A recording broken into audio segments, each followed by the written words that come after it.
Hello guys and welcome back to another UCO fantasy video. Today I'm going to present you some deadline tips for the upcoming Matchday 7. Matchday 7 is upon us, so I would really like to help you pick the best possible solutions for you and for your team. I'm going to go through my team selection and then I'm going to present to you what my transfers are most probably going to be before the deadline. Have in mind that I'm not confirming any transfers as I will do this on the deadline stream. My advice for you is to not activate any transfers, any chips before the deadline stream and the deadline lineups are out, as you can see some big surprises like Lukman being benched or something like that, as Atalanta is playing in the first game. So I would strongly advise you to wait and prepare until the lineups are out. Then we're going to go through captain options for day 1 and day 2. I have 4 different options for each day, so you can pick the best one for yourself. And at the end of the video, I'm going to present to you an updated wildcard because a lot of the viewers are requesting it as they want to have a better understanding of the current state of the best wildcard draft. If you want to support me and to show your appreciation for the content that I create, you can subscribe to the channel. It's completely for free. I'm trying to reach top 2.5k, which is going to be a massive number for me and I would be speechless. If you are already subscribed, clicking the like button and posting a comment will help the algorithm find my videos and will promote it to more and more people. Stay tuned for the deadline stream. I will try to be at least 1 hour 15 minutes before the deadline live, but if I can make it earlier, all the better. Now let's go and see how my team is looking for the upcoming Matchday 7. So here you can see the current state of my team. I think I'm having a pretty good core of players that is going to get me a lot of points in the upcoming 2 match days. It is very important to focus on the 2 match days itself. In goal, I will have Benitez and Mainan. I will go through player by player after that when I showcase you the transfers as well. But I want to mention here that Red Star Belgrade and Girona, I think at least 1 clean sheet is coming my way, and hopefully this week I can reap the benefits of a goalkeeper. So the goalkeeper position is nailed and I'm not looking to do anything at the moment there. Then we're going into defense. So basically now I don't want to surprise you or anything. I'm just going to go through my team and pinpoint some weak spots that I may need to improve for Matchday 7 or for Matchday 8. And for now the keepers are, in my opinion, solid. I think that there are better keeper choices, but they are as good as I need them to be at the moment, so I'm not going to do anything for it there. Then Aaron Trusty, I think it's Aaron, but yeah, Trusty against Young Boys at home, I think it's a pretty good fixture to own Trusty for. And as I already mentioned 1 million times, I need players for the last match day to be on the bench, and Trusty is one of the biggest candidates.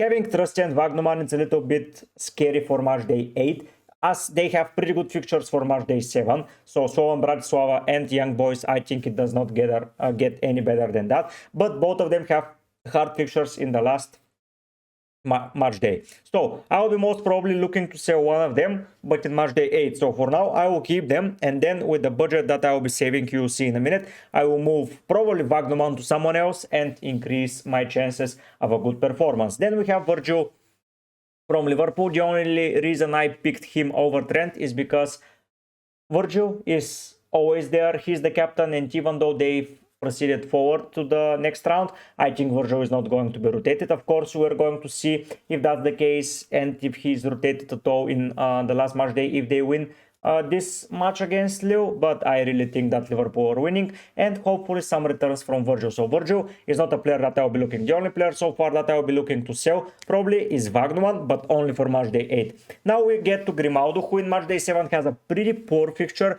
against Atletico Madrid. Of course, you can get way easier fixtures, for example, Celtic, even Stuttgart, but yeah, Grimaldo is Grimaldo, and I think he is one of the best players this year to own in the UCL fantasy, and I think that he will be getting so many returns in the last 2 weeks, especially in Matchday 8, where Atleti, they have a chance to move forward to the next round 1,000,000% this week, but a lot of fixtures need to happen, and I think they will be playing well in Matchday 7 and in Matchday 8, so I think Grimaldo is a strong contender for that spot. Then the last player here is Kim, and I think Bayern Munich need to step up, as they are out of the top 8 at the moment, 1 point away. And if they need to proceed without a playoff round, I think they need to win. No, they must win their both fixtures. So I think they will start with Feyenoord, and me owning Kim is not a bad thing to have at the moment. Then we have Musiao against Feyenoord.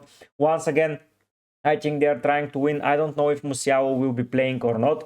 That's a mystery. But at the end of the day, we take risks, and with those risks, we reap the benefits.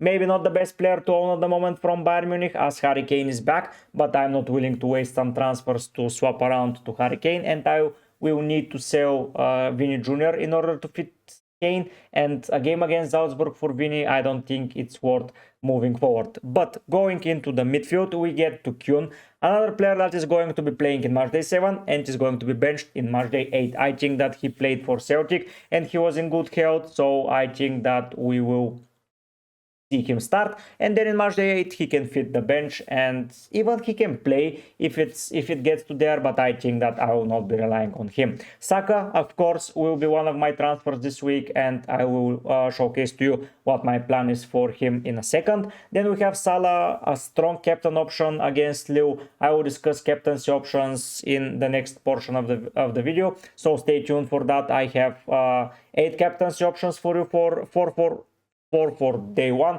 and 4 for day 2. A lot of force in my speech, but yeah, I think that the captaincy option will be amazing by themselves. Then we have Reinders from AC Milan against Girona. Yeah, Reinders is a guy that I would be tempted to improve, but if Saka was injured, it wasn't injured. If Saka was fit, I was going to keep Saka no matter what, but with his injury, now I need to replace him, and traders will survive. Vini Jr., we already discussed him. I think that he is going to remain to the squad. Matchday 7, he got a rest in the league because he was suspended, so he will be firing on full cylinders. Then we have Griezmann against Leverkusen, and Griezmann for me is leaving. I know that Atleti are good. They have a good fixture in the last match day, and basically it's going to be one transfer up and down, up and down, up and down. But I honestly feel like Dortmund are keeping them at bay, and at the end of match day 8, I would like someone else to be there. And yeah, probably it's a side transfer. I would think about it hard, but I would be looking to buy a striker or a forward that I can bench in the last week, because I'm willing to go 4-4-2. I really think that a lot of defenders should be in your team in the last week. Unlike FPL, here defenders are bringing points left, right, and center, and I will go with the best ones. Then midfield, 4 players: Salah, Musiala, Reinders, the guy that I'm going to pick for Saka. They're going to do wonders, and I will have 2 forwards to finalize this squad, because forwards, if they blank and not score, basically 2 points. Defenders, if they don't keep a clean sheet, can get points. Midfielders can get an assist without scoring. They can get a clean sheet. They can get some ball recoveries, while forwards, it's either 2 points or above. So yeah, I'll be willing to sell one of the forwards this week. Oh, we know a pretty strong squad. Gyökeres, I think, is firing in a very high power, so I think I will be looking to keep Gyökeres for Matchday 7 and Matchday 8, as Sporting need those victories in order to qualify for the next round as well, and Gyökeres will be the main target. Now, let's go and see how my transfers for the upcoming week will most probably look, depending on a lot of things, but for now, I think that we're in a good position. We need to those fine-tunes, and we can move forward with an amazing team for Matchday 7 and Matchday 8. And at the end of the day, the goal is to keep around the top 2, top 3k after the group stage, because that would be a massive achievement for me. I know that I'm currently in the top 1k. I'm not thinking that I will finish there, but top 3, top 5k, I will be more than pleasant, and then I will move forward with more preparation, etc. So yeah, I think I'm in an okay spot. Now let's go and see how my transfers are looking. Here are the 2 players that I really want to add into my team. First of all, it's Florian Wirtz. Probably, let's not say it was a mistake taking him out of the squad on my wildcard, because he faced Inter Milan and he didn't provide a return. But Atletico Madrid and after that Sparta Praha in the last game at home, I think Florian Wirtz is going to be one of the best captaincy options for the last game. So I would be very not say stupid, but I want to prepare from now. I think Wirtz is playing in both of the games. He's starting, he's in a tremendous form, and I think he will be doing the job pretty well. De Ketelaere is an interesting option from Atalanta. It's going to be either him or Retegui for me, depending on who starts against Sturm Graz, because I want that fixture covered. I don't want to go for Lukman because he's too expensive to be on my bench, and that would be Kuhn and Lukman as candidates for the bench for the last game. I know it's Barcelona, and I know that against Barcelona Lukman can score, of course, but I really want to pick Wirtz. As already mentioned, he most probably will be my captain in Matchday 8. That would mean that I want an Atalanta player, and that Atalanta player is going to be De Ketelaere. He plays so well for Atalanta currently, assists, goals, everything up to par, so I really think that he will fit the bill, and that would leave me with 4.5 millions for the last day. That would be able to improve probably Gyökeres to any forward in the game. He's 7.9 to, so basically yeah, if Gyökeres is not performing, I can sell Vini. If it's that's the case, then I can go and sell someone else like Wagnumann and bring a proper defender. Honestly, millions of options. That would be for the last day with that budget, and that would leave me with the availability to just jump from a player to player and have the best fun. There is, of course, I can rely on some of the players. If something happens, they're all probably starting. So yeah, but Wirtz and De Ketelaere, I think, are going to be amazing transfers for my team. Options, of course, you can go for another forward like Vlahovic, but I don't really believe in Juve at the moment, and I want to bench one of the forwards, so I don't want to bench an expensive guy. So that's in hindsight for Matchday 8. I think it's good. Speaking for captains, now let's jump to the captains section where we're going to discuss the best captaincy options for day 1 and for day 2, and you can pick whoever, and I think that they are going to deliver massive points for your team. So without further ado, let's go and see how the captains are looking, and the transfers will be confirmed on the deadline stream. Starting with the day 1 captaincy options, here you can see that I've prepared from the wildest of picks going for Gittens to one of the safest options going for Salah. So starting with Lukman, he faces Sturm Graz, and I think that this guy can turn a lot of points in the following week, and with him being at 6.7 facing Sturm Graz at home, and you will know that he's starting no matter what, or if he is not starting, so that's a very big advantage ahead of everyone else. But still, I really think that Lukman at 6.7 is probably one of the best captaincy options. First of all, as you know that he will play, and secondly because he faces easy opposition. Then we have Gittens, because in the first day there aren't that many amazing fixtures and players that I really want to mention, but if you are looking for a really differential option, yes, you can go for Girassi, but the really differential options is Gittens. That's basically my wildest pick here from the captaincy shoutouts. I wanted to give you some options for those that are trying to be a little bit different. I have one for day 2 as well. You'll see it, probably you will not be as surprised as with Gittens, but if you want to go for a Dortmund player, you can go with Girassi. But Gittens against Bologna, I think he can do a serious damage. The safest option and the player that I'm most probably going to go for in day 1 is Mohamed Salah. At 10.1 against Lille, I think that I will not own any Dortmund players. I don't think De Ketelaere is a captaincy option, and I really don't own Rafinha. And I have no plans of getting him, sadly, because of Wirtz. It was going to be between him and Wirtz, probably in the knockout stages. I will own both of them. But for now, I will be only restricted to the likes of Wirtz, as Rafinha after Benfica plays Atalanta, and Atalanta are a good defensive side. But either way, Benfica, I think if you want to go for a Barcelona player because of a Barcelona fan status, you can go for Rafinha. He is always an option. But for me, from day 1, I think the best option is Mohamed Salah, and you will not be mistaken if you pick him, because on day 2 you see that we have safe options that you can just select and forget about it. But yeah, Salah day 1, I think that's the best shout out. Lukman, you know that he's starting Gittens, wildcard pick.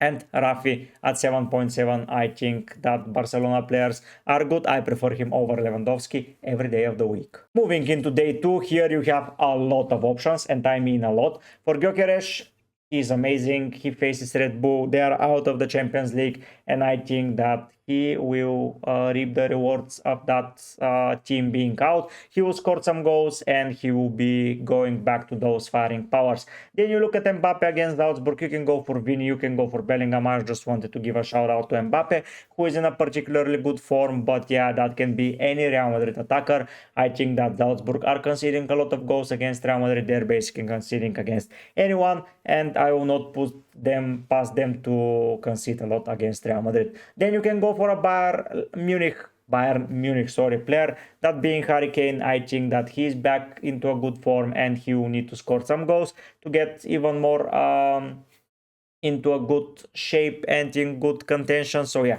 Harry Kane against Feyenoord, I really like it as an option. And the differential pick here for me is Gabriel for Arsenal. If Saka was not injured, Saka would have been the captain's shoutout. But Gabriel playing there, ball recoveries, goal threat from set pieces, clean sheet potential against Dinamo Zagreb. It is at home, so yeah, I would say that Gabriel will have a special place in the captain's shoutouts. Yes, it's a wild pick, especially when you have Real Madrid players, Harry Kane, Gyökeres. You have some other options, but yeah, I wanted to give a special shout out. In my opinion, the best captaincy duo is Salah in the first day and a Real Madrid player, whoever you own, in the second. But if you don't own some of those players, I've provided some options for you. At least you own one or two of them, so you can go for them. There are other options, of course, that are differential, so don't be afraid to go for your favorite captain's choice because me or any other content creator is saying that someone else is better. Believe in yourself.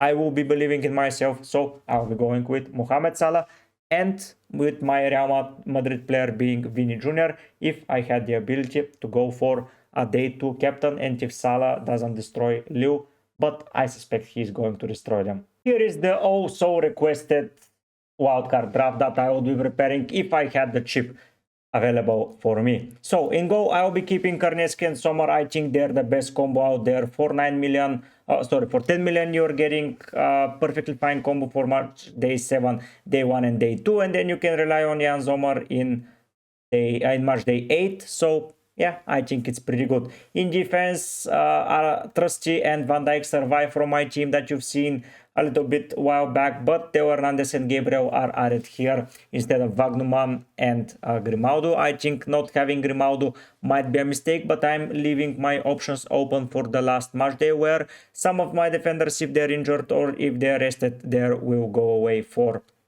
Grimaldo. Schlotterbeck fits the criteria here as he has an okay fixture in Matchday 7. I know that Dortmund have not been in a particularly good form, but I really think that they will fight back, and Schlotterbeck has been one of the best defenders in the UCL so far, and I don't know why a lot of people are misjudging him. I think he's going to fight back. In midfield, Kuhn and Salah survived, so there is a common team in the players that have survived, both from Liverpool and from Celtic. Someone will say that I'm a secret Celtic fan. No, I haven't watched any of their games, but their assets are cheap and I can bench them in the last day, which is the goal here. Salah will be probably my captain if I still use the wildcard, and will be in match day 1. Day 1 in match day 8, it's so hard to pronounce these things, but yeah, at the end of the day, Salah and Kuhn survive. For Wirtz Zaret, I want him in my team and I would recommend anyone to get him. Grimaldo, yes, I feel like a little bit hesitated not owning, but as you can see, I have the budget and Schlotterbeck can easily leave. The issue is that probably Schlotterbeck is keeping a clean sheet while Grimaldo may get an attacking return, so it's one against the other. If you really don't like Schlotterbeck, you can slot in Grimaldo and the job will be done. Wirtz, on the other hand, I think is non-negotiable for matchday 7, and then for matchday 8 specifically the same can be said about Phil Foden, who has just scored 2 goals and assisted 1 in the Prem, I think, and then now he's facing PSG, who are pretty bad form in the UCL, and then he has a Bruges game in matchday 8, so this is a preparation for matchday 7 and matchday 8 from the City's form. I really like it. Gittens is the last player in midfield that remains. He's cheap, you can use him in both fixtures, so yeah, you can rely on him. Up front, De Ketelaere, after being mentioned in my transfer strategy, he is getting into here because he's that a good of enabler option that can be benched. That's up from him. Harry Kane and Mbappe, if I'm going on a wild card, I think are going to be my 2 strikers, both on No, Hurricane is 1,000,000% on penalties. Mbappe might be on pens. We have nothing confirmed, but Mbappe have been scoring goals for fun and he has been finding his form. So I really think that this can work, of course. Looking at the dates and how the team is going to set up. So we have a Karneski for match day. For day one, we have Schlotterbeck and Van Dijk. We have Wirtz, Salah, and Gittens, and we have the Kettler, so 7 players. Even if you replace Schlotterbeck with Wirtz, it will still be 7 players starting in day 1 of the match day 7. So I think that is the ideal number that we should aim for. Then you have 8 players that can replace them, or you can leave someone from the bench like Kuhn if all of them are performing in day 1. So you can have an option benched and an option playing. So all in all, a pretty good rotation pairs. I think that sums it up for the wildcard draft. I would say that in 9 out of 10 cases, the wildcard is not a necessity to activate. I think you have a pretty good core of players, but if you are in shambles and you have missing players such as no Liverpool defenders, no Bayer Leverkusen, no Liverpool players, no Bayer Leverkusen players, no one from Bayern Munich, no one from Real Madrid, lacking good goalkeeper options, I think activating the wildcard might be a solution. To be fair, I think that keeping it now for after the round of 16 will be the most ideal thing, but yeah, everyone can play their game, and if you are in a bad position, wildcard can save you and you can bump your rank up in match day 7 and in match day 8. As per usual, we are finishing it up with shoutouts to the members of the channel: Seth, 4 into 25 gifted, Zach, Oscar Papas, Kauser with 40 gifted, and Hem. Special thanks to you guys for giving me your money, that hard worked for money. So thank you so much for supporting me. Anyone that wants to support me financially, you can get one of those memberships. Those are the prices that you need to pay in order to get them. Probably in your currency they can differ a little bit, but if you're in pounds, that is the that's the value that you have to pay. If you cannot support me financially, don't worry, you can subscribe, you can like, you can comment, all of those amazing stuff. I will be hosting a deadline stream for day 1 and day 2 of match day 7, so be prepared for that. Thanks so much for watching, thank you for being part of the community, and thank you for just being good. I will see you on the deadline stream. Don't waste any transfers up until then. We will make those decisions on the spot. I will try to answer every question, and I will see you there. But for now, I'll be heading out. Bye.